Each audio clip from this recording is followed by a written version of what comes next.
We owe $70 trillion. I understand that, but to walk out a $4 trillion solution, which is basically just a way for the Democrats to avoid dealing with this until 2017. I'm not here to talk about plans to deal with this till 2017. I'm saying we've got a real problem, and I'm tired of Republicans and Democrats who either want Republicans who want to burn the place to the ground, and Democrats, with all due respect, who want to offer a plan that gets it through their end of their second term of their presidency, and then screws me and my kids when it's over. And until we do that, we have to deal with the extraction that is at foot. It is the reason the financial markets are behaving the way they're behaving. That is a mathematical fact. This is not some opinion. This is a mathematical fact.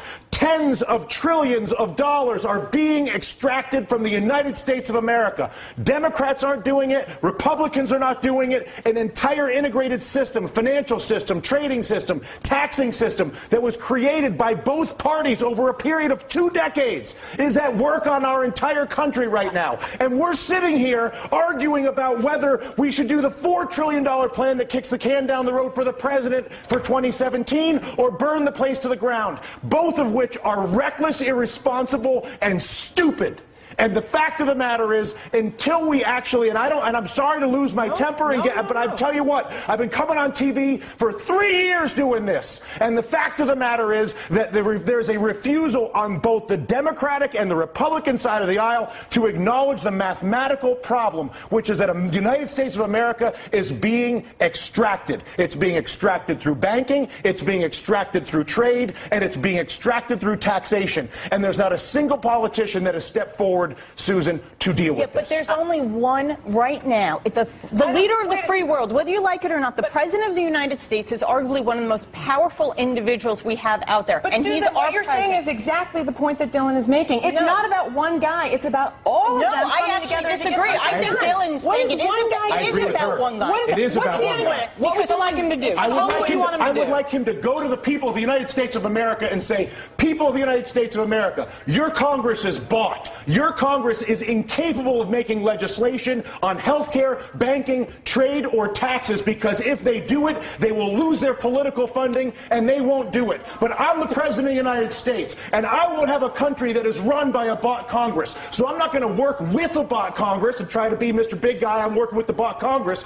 I'm going to abandon the bought Congress like Teddy Roosevelt did, and I'm going to go to the people of the United States, and I'm going to say, you've got a bought Congress. And until we get rid of the bought Congress, which is Jimmy Williams' constant point, which is get the money out of politics, and until a president says that's the problem and says he's going to fix it, there is no policy that I can possibly see, no matter how brilliant your idea may be, or your idea, or my idea, or her idea, or your idea at home, is that idea will not happen as long as there's the capacity to basically fire a politician who disagrees with me by taking funding away from him. Is that a fair assessment? Money in politics is the root of all political evil. It is corruption at its worst. And until we step up and kick that out of the park, it's going to be the same system all and only the president could do that. We're going to No. Congress has to do it too. The Congress has to do it too. But I'll tell you what. How bad does it have to get? How much money has to be extracted? How many things have to be heard? Down to brass tacks. Okay, physically, what do? You go and give a speech right now. Right now. Right now. You say. And then what happens tomorrow? Tomorrow, what happens is you begin the process of actually investing in solving the problem. So I come out and I say, how? I create an infrastructure bank with 2% blending immediately. Once I explain to people the problem, once I explain to you have cancer, once you understand how screwed up your trade, tax, and banking policies are, believe me, you will have no issue when I incorporate an infrastructure bank that I fund with repatriated offshore money that I bring in and then use to create 2% direct lending to every business in America, because when you realize that the banking system is fully corrupt and defrauding us, and I come out and say that, which is what I want my president to do, that at that exact moment I say, you know what, we got a screwed up situation here, people. You all know it, and now what? I'm going to admit it.